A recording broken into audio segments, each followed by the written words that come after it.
Nuestra emisora se complace en presentar su programa especial de Radio Torre Fuerte, un programa preparado especialmente para ti, donde escucharemos reflexiones, enseñanzas, oración, alabanzas y un mensaje glorioso de parte de Dios para tu vida. Conduce el hermano Yeser Marcial Bravo Zúñiga, desde Barranca, en la República del Perú.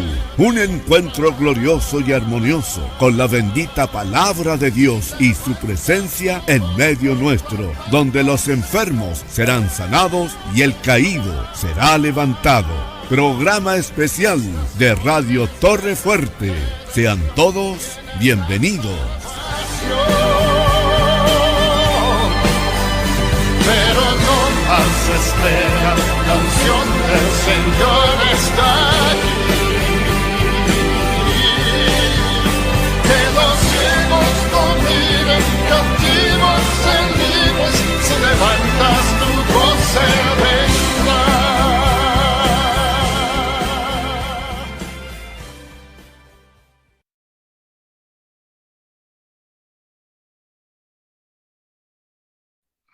¿Qué tal, amigos? Saludos desde Cozumel, soy el pastor Salomón de la Cruz y en esta ocasión pues queremos dar la bienvenida a todos los que integran el programa Torre Fuerte, es el nombre del Señor, desde Barranca, Perú.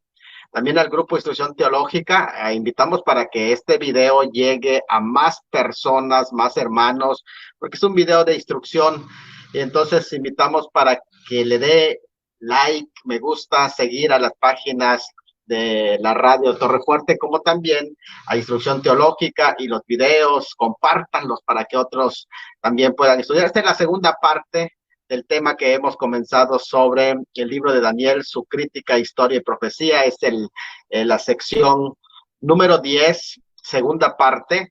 Ya hemos visto la primera parte donde hablamos precisamente de la hermenéutica aplicada al libro de Daniel, y hablamos de dos escuelas de interpretación, que es la escuela preterista y la escuela historicista.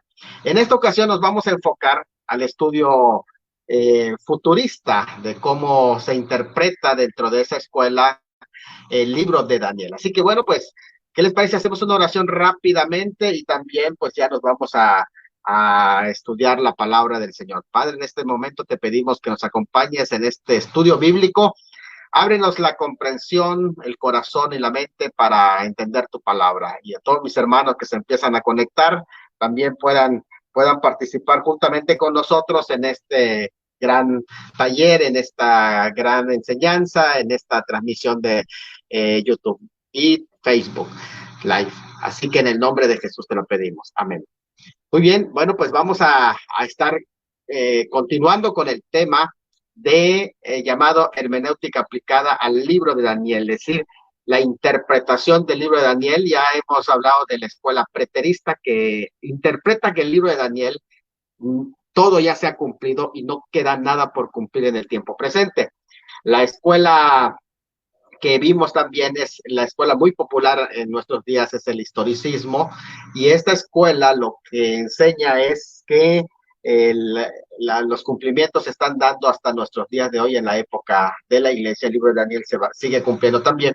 Pero hoy vamos a hablar de la escuela futurista. La escuela futurista, bueno, hay varias líneas de la escuela futurista. Todas aquellas escuelas que entienden que todavía hay cosas pendientes en el libro de Daniel deben de considerarse como escuelas futuristas, pero específicamente se considera escuela futurista. Bueno, yo creo que hasta parte del milenialismo es futurista, porque hay algunas secciones que ellos entienden. Por ejemplo, en el caso de la escuela milenialista todavía entiende que hay una segunda venida literal, y bueno, pues quiere decir que todavía no se ha cumplido lo que son finalmente los propósitos de Dios concluyen en la segunda venida. Y bueno, pues eso es también una escuela hasta cierto punto futurista. Pero la escuela futurista propiamente dicha es la escuela premilenial, independientemente si ellos entienden que es la premilenial del pacto o es la escuela premilenial dispensacional a la que nosotros pertenecemos. Pero Generalmente dentro de los círculos se considera la escuela futurista a la escuela dispensacionalista. Así que bueno, pues creo que vamos a estar hablando acerca de esto. Generalmente se entiende, por eso es que está esta gráfica aquí delante de ustedes, porque la escuela futurista dispensacional, bueno, se entiende las 70 semanas de esta manera como está en esta gráfica, y lo vamos a explicar un poquito más allá, ¿verdad? Pero vamos a ver acerca de esto. Por ejemplo, el libro de Daniel lo entienden las visiones, tanto las visiones de las bestias como también de la imagen, se entiende como Babilonia, Medo Persa, Grecia y Roma. Y finalmente también el reino de Dios, porque hace falta en el libro de Daniel 4 reinos y el quinto reino es el reino de Dios. Entonces vamos a ver cómo es que se entiende, ¿no? El capítulo 2, el capítulo 7 y el capítulo 8. Son interesantes en general porque estos capítulos 2, 7 y 8 nos presenta la estructura profética. Recuerden que el libro de Daniel también está contenido por historia, pero las profecías están en el capítulo 2, 7, 8, también el capítulo 11 y 12, pero en este caso, quienes marcan toda la estructura profética de los tiempos, está en el capítulo 2, que es el capítulo del sueño de Nabucodonosor de la imagen, el capítulo 7, que son de las bestias, y el capítulo 8, pues prácticamente marca la visión de el carnero y el macho cabrío, que son Medo, Persia y Grecia. Pero vamos a verlo rápidamente, ¿no? Cuando hablamos del capítulo 2, pues es la imagen del sueño de Nabucodonosor, que finalmente es destruida por esa gran roca que cae del cielo, ¿verdad? Y en su lugar se levanta un reino que no es conmovido con nada, es el reino eterno de Dios. Bueno, el capítulo 7 también está acorde con la cabeza de oro, que es Babilonia, que ustedes lo pueden ver en la imagen.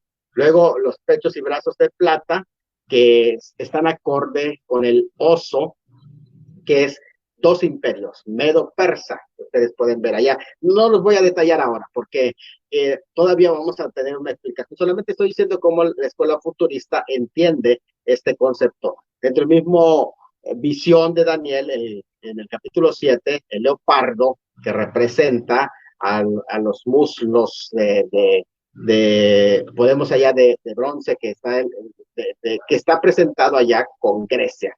Luego vienen los pies, piernas y pies de hierro y barro cocido, que prácticamente es la Roma que allá aparece, es el imperio romano. Hay una fase más que va pegada, que en el mismo imperio está representado, bueno, abajo con los pies mezclados con hierro y barro, y entre las bestias como la fase de los cuernos, de los 10 cuernos, 11 cuernos, en realidad por el cuerno pequeño, pero que es una fase final de la misma bestia que es la cuarta bestia, es la misma fase final de esa, o sea, hay una especie de inicio, desarrollo y fase final de la bestia espantosa que es la cuarta bestia, que es la misma finalmente. Eso es interesante de verlo. Ahora, el capítulo 8, ¿cómo se interpreta? En el capítulo 8, ustedes pueden ver que está el carnero. El carnero prácticamente encaja bien en la descripción porque se da incluso la interpretación con lo que es Medo-Persia. Ese es el carnero que se enfrenta precisamente al macho cabrío con el cuerno pequeño, que es Grecia, de donde sale el cuerno pequeño. Note bien, es interesante en el capítulo 8, porque si ustedes se dan cuenta, hay un cuerno pequeño en la cuarta bestia del capítulo 7 y hay un cuerno pequeño en el capítulo 8, pero el hecho de que tenga similitudes y parecidos no se puede identificar a esa mismo como la misma, el mismo cuerno. ¿Por qué? Porque un cuerno sale del macho cabrío, que es Grecia, el del capítulo 8, y el del capítulo 7 sale de la bestia espantosa y terrible que es Roma. Por lo tanto, vemos ahí 2 cuernos, que es importantísimo hacer esa diferencia para no confundir como lo hace el historicismo. Así que por allá estamos captando la idea que ahí se presenta. Bueno, en el caso del futurismo, las 70 semanas son enseñadas de esta manera. Comienza el 14 de marzo con el decreto de Artajerjes a Nehemías, el 14 de marzo del 445. Viene las primeras 7 semanas, luego 62 semanas, que se cumplen precisamente en el año 32 con la entrada triunfal de Cristo en Jerusalén. Después de las 62 semanas del segundo periodo, se quita la vida del Mesías dentro del tiempo indefinido, periodo de gracia. Es un vacío que va a terminar con el arrebatamiento de la iglesia, y al momento de hacerse el pacto comienza la última semana profética, y eso va a concluir la comprensión del cumplimiento final de las 70 semanas, que concluyen exactamente con la segunda venida de Cristo en gloria. Y esto es algo muy interesante, como la interpretación futurista lo hace. Ahora, el premilenialismo es una posición muy temprana en la historia eclesiástica, y aunque el dispensacionalismo no podemos decir que el dispensacionalismo no se haya estructurado en los primeros días de la iglesia, hay muchas ideas que están acordes con el dispensacionalismo. Es un error entonces adjudicar precisamente a Francisco Rivera el hecho de que haya sido quien formuló el futurismo. Eso es un error garrafal. De hecho, se pueden encontrar muchas posiciones ya desde temprano en la historia de la iglesia que se habla de un anticristo final futuro y de una segunda venida de Cristo gloriosa, que con lo que concluye también el fin de la era. Entonces, podemos hablar de padres eclesiásticos, primeros escritores, que hablan de manera semejante al dispensacionalismo, aunque no había sido sistematizado como tal. No, la palabra no es inventado, en teología se utiliza sistematizado porque no es creación de un solo hombre. Aunque es sabido que Francisco Rivera pervirtió la escuela futurista, o sea, da una interpretación distorsionada del futurismo.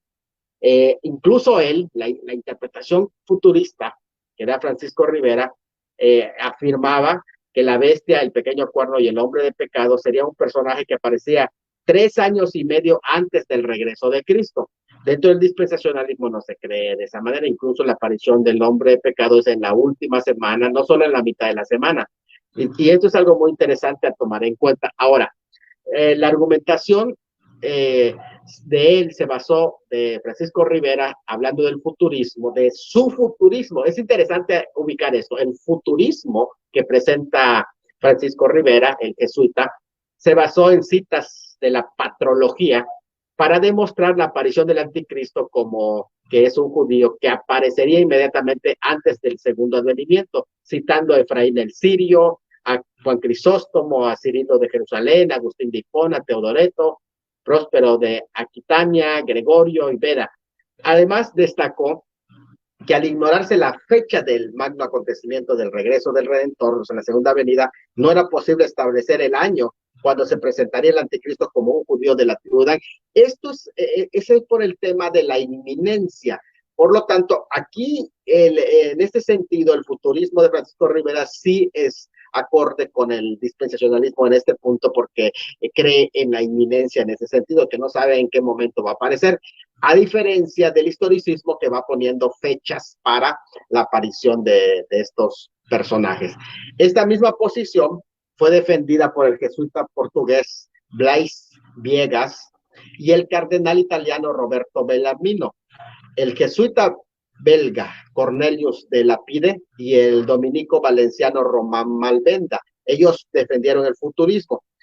Pero aquí es interesante, porque yo he escuchado también que algunos dicen, no, el futurismo no solo de Francisco Rivera, sino que lo continuó Manuel Lacunza Díaz. Miren, es interesante saber que en el caso de Manuel Lacunza, si ustedes leen su libro La venida de Cristo en gloria, el poder y gloria y majestad, él en realidad adopta la exégesis historicista, porque él no considera al anticristo como un individuo, sino como una institución, aunque su tesis es futurista porque mira hacia adelante en la segunda venida, pero en realidad la tesis que presenta Manuel Lacunza es acorde con el historicismo, en el que el anticristo no es un personaje, sino que es una institución. Así que esto es importante decir, porque mucha gente repite lo que escuche sin hacer un análisis de las ideas, por ejemplo, en este caso, del jesuita chileno Manuel Lacunza.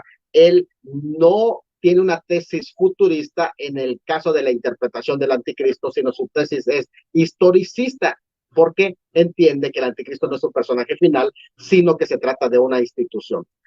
Ahora, la enseñanza futurista, definitivamente tenemos que entender que fue nuevamente considerado en el mundo protestante en el siglo XIX, con el reverendo S.R. Maitland, que trabajaba con el arzobispo de Canterbury en Gran Bretaña, que la introdujo dentro de la iglesia de Inglaterra.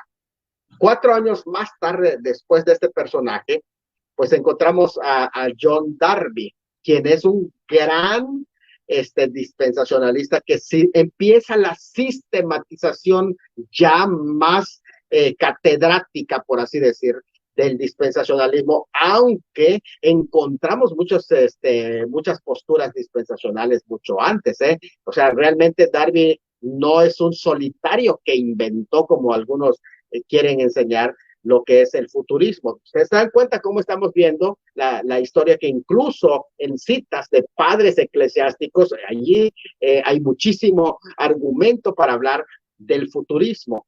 Sin embargo, pues ya con la asociación Plymouth Bethlehem sistematizó y popularizó, sí, Darby, el futurismo entre las iglesias protestantes conservadoras, que incluso posteriormente se trajo a los Estados Unidos. Y de allá se despunta con las obras misioneras. Es interesante esto porque definitivamente tenemos que entender los procesos. Sin embargo, esto no convierte a Darby como lo que han dicho ellos, el padre del dispensacionalismo. Realmente está lejos esa expresión.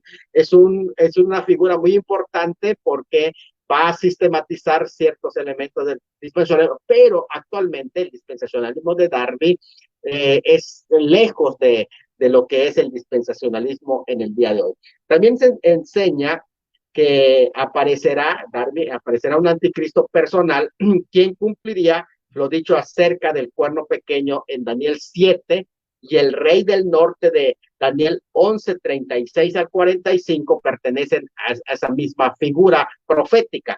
Por consiguiente, no aplican por lo general la figura del cuerno pequeño al papado, sino a un personaje futuro, y no se le aplica ese cumplimiento a ningún personaje del pasado o del presente, sino hasta después que la iglesia sea arrebatada. Esa es la particularidad que tiene el futurismo en este sentido. Ahora, se identifican los 4 imperios de Daniel 2 y 7 con los siguientes imperios: Babilonia, Medo-Persia, Grecia y Roma. 4 imperios mundiales, y que no más.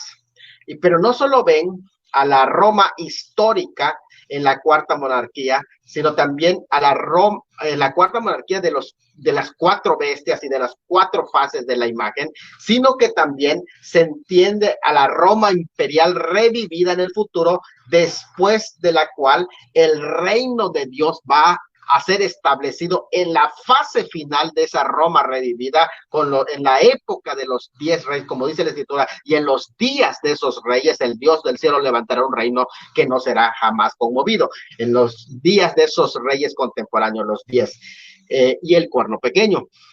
También el dispensacionalismo interpreta el cuerno pequeño de Daniel 7 como el anticristo del tiempo del fin, y el cuerno pequeño de Daniel 8 como una referencia a Antíoco IV Epífanes, aunque aquí hacemos una nota, aunque también es un tipo del anticristo del tiempo del fin, pero solo en forma tipológica, no en la aplicación como lo hiciera el historicismo respecto al papado. Ahora miren esto, culminan las primeras 69 semanas con la entrada triunfal, sigue un periodo de vacío o brecha del tiempo de gracia, que es fundamental en este sentido. Y finalmente, la semana 70 se aplica a una relación de 7 años entre el anticristo e Israel en el futuro, el cual concluirá con la segunda venida de Cristo. Definitivamente hay variantes en el futurismo, está el amilenialismo, como he dicho, para mí también es futurista porque espera aún todavía cumplimientos en la segunda venida de Cristo,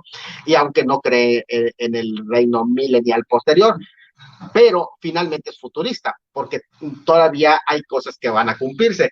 En el dispensacionalismo, que es prácticamente, se entiende como un futurismo más congruente en ese método de interpretación, es desde mi óptica. Hay que entender algunas notas para comprender la posición futurista. Por ejemplo, ustedes ven que en esta imagen, que es una cita que yo pongo allá de Ireneo, de León, pero hay muchas otras citas de los padres de la iglesia quienes tuvieron más inclinación hacia el futurismo. Por ejemplo, en el caso de Ireneo de León, él afirma respecto al anticristo y al reino mesiánico, pero cuando este anticristo haya devastado todas las cosas en este mundo, reinará por 3 años y 6 meses y se sentará en el templo de Jerusalén. Entonces vendrá el Señor en las nubes del cielo en gloria del Padre y lanzará a este hombre y a los que lo hubieran seguido en el lago de fuego e inaugurará, para los justos los tiempos del reino. Esto es el descanso, el santificado séptimo día, o sea, el reino. Y le devolverá a Abraham la herencia prometida, reino del cual el Señor declaró diciendo, vendrán muchos de oriente y de occidente y se sentarán con Abraham e Isaac. Eso lo cita Ireneo en su Contra Herejías, libro 5, capítulo 30, párrafo 4. Ahora, así como esta cita, hay muchas otras citas como el de Efraín el Sirio y otros más que ellos tenían una idea más acorde con el actual dispensacionalismo que con otra postura. Así que podemos tomar algunas notas interesantes. En primer lugar, la distorsión del futurismo es un gran engaño para el estudio serio de la historia o de la escritura profética. ¿Por qué razón? Mucha gente lo que hace es presentar un error de interpretación de los futuristas. Hay futuristas que se han desviado en la interpretación de algún tema o que incluso se han aventurado, al igual que los historicistas, a poner fechas. Que aunque la tendencia historicista es todavía más porque ellos necesitan buscar que encaje en los tiempos presentes y sumando los días y todo eso, ¿no? Pero en el caso del dispensacionalismo, realmente el dispensacionalismo lo que espera es el arrebatamiento de la iglesia que puede suceder en cualquier momento y no necesita poner fecha. Posterior al arrebatamiento de la iglesia, entonces sí se desencadenan todos los tiempos que mencionan del cumplimiento de la última semana de Daniel. Pero no se puede ni siquiera aventurar a poner, este es el anticristo, bueno, se pueden hacer conjeturas que parece que es una posibilidad, pero finalmente lo que espera el dispensacionalismo es el arrebatamiento de la iglesia. Mira, pero hay una distorsión y la distorsión del futurismo es un daño que se hace en el estudio de las escrituras proféticas. La caricaturización del futurismo hace mucho daño a los estudiosos, o sea, el no entender a profundidad qué es lo que enseña el futurismo. Así que hay que diferenciar entre la interpretación literal de las escrituras y la interpretación literalista y la interpretación que no admite la interpretación de figuras retóricas, porque la interpretación literal realmente es gramático histórico en su interpretación, y esto tenemos que entender lo que es el dispensacionalismo en este sentido. Cuando hay que interpretar una figura, cuando hay que interpretar un símbolo, también lo hace gramático históricamente el dispensacionalismo.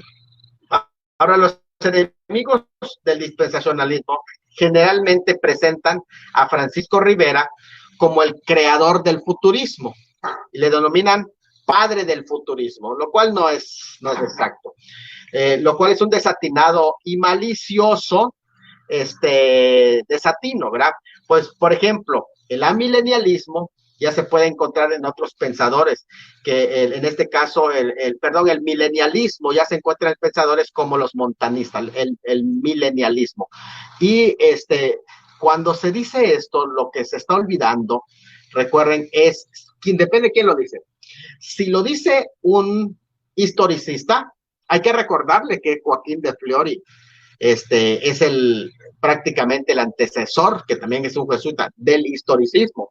Y si lo dice por allá también un preterista, también hay que recordarle que Luis de Alcázar es el predecesor, que también es otro jesuita, del preterismo. Así que no se trata de esto.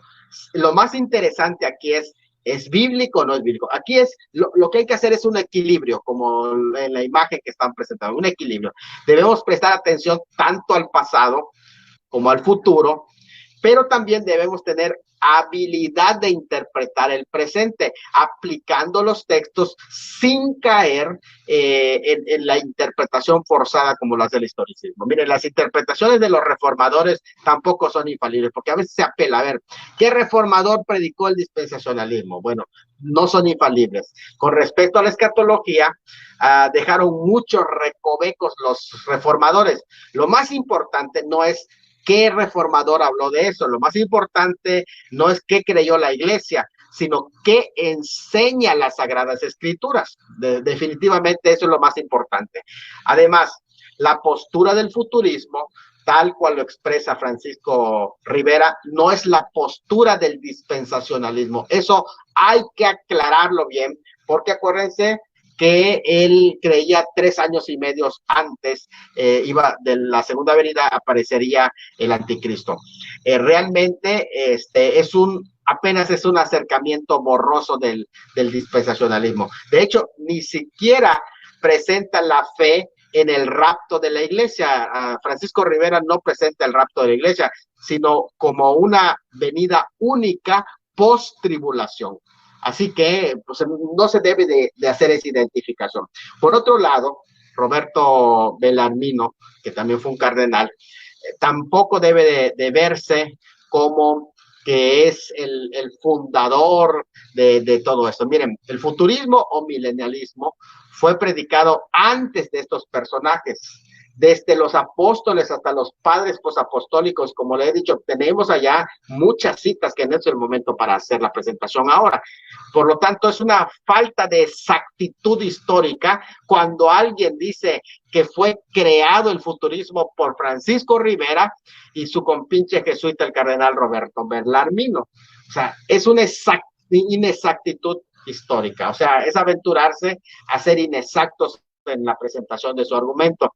Pese a lo importante papel que ellos tuvieron para intentar confundir al pueblo de Dios, razón por la que ellos no mencionan la postura oficial del romanismo, que es el amilenialismo agustiniano, pero sin embargo realmente no significan nada en la historia del futurismo.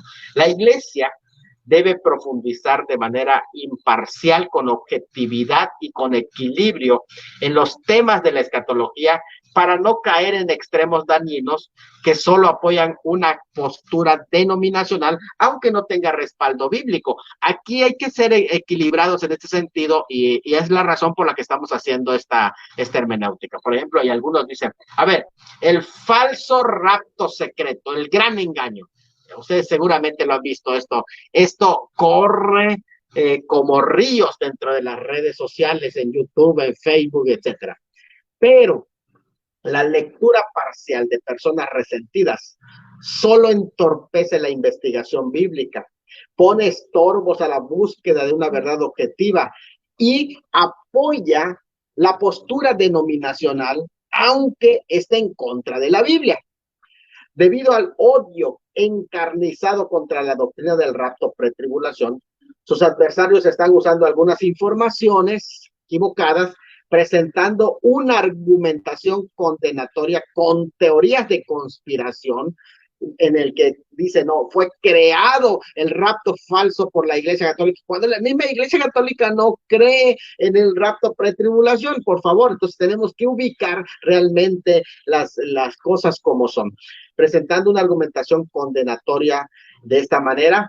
que no tienen relación con el tema. Lo más importante es qué enseña las Sagradas Escrituras desde allí, no que de dónde vino y que fue una conspiración de todo lo creó Roma como la religión omnipotente casi, ¿no? Como la todopoderosa Roma. No, no es así.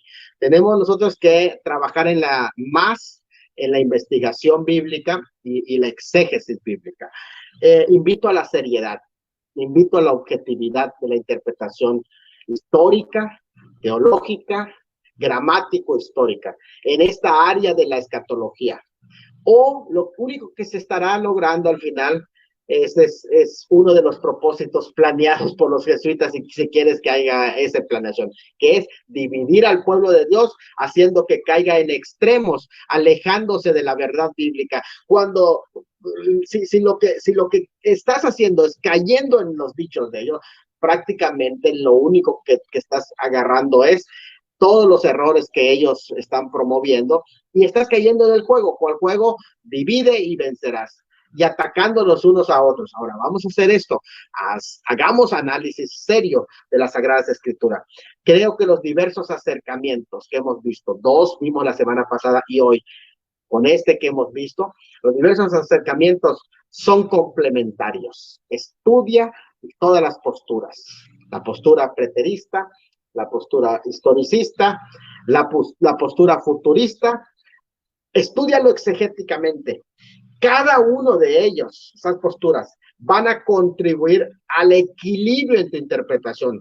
Hay que tomarlos en cuenta, hay que conocer esas posturas, hay que analizarlos, hay que valorar lo mejor de cada uno y de esta manera poder tener una comprensión. Por ejemplo, ahora presentamos la postura futurista. Desde mi óptica, desde mi percepción, la postura y la forma de la hermenéutica del premilenialismo dispensacional es la mejor forma de estudiar escatología, a menos que alguien presente una mejor argumentación que hasta ahora no he podido ver. Así que, bueno, pues yo quiero invitarles para que hagamos esta reflexión y podamos tomar con seriedad. Después de esto vamos a tener dos temas más y ya nos entramos en el contenido del libro de Daniel, porque realmente son temas importantes esto.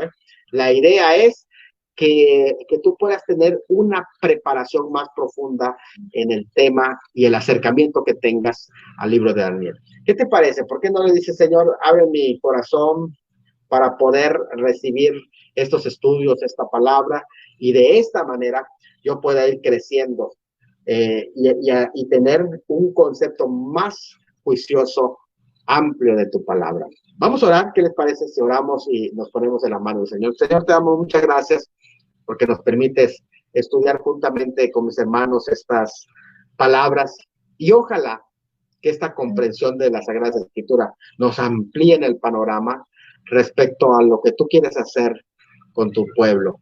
Ayúdanos y fortalece nuestra fe, que es torre fuerte tu nombre, Señor. Muchas gracias en el nombre de Jesús. Amén. Que Dios me los bendiga. Pasen excelente tarde y nos vemos la próxima semana.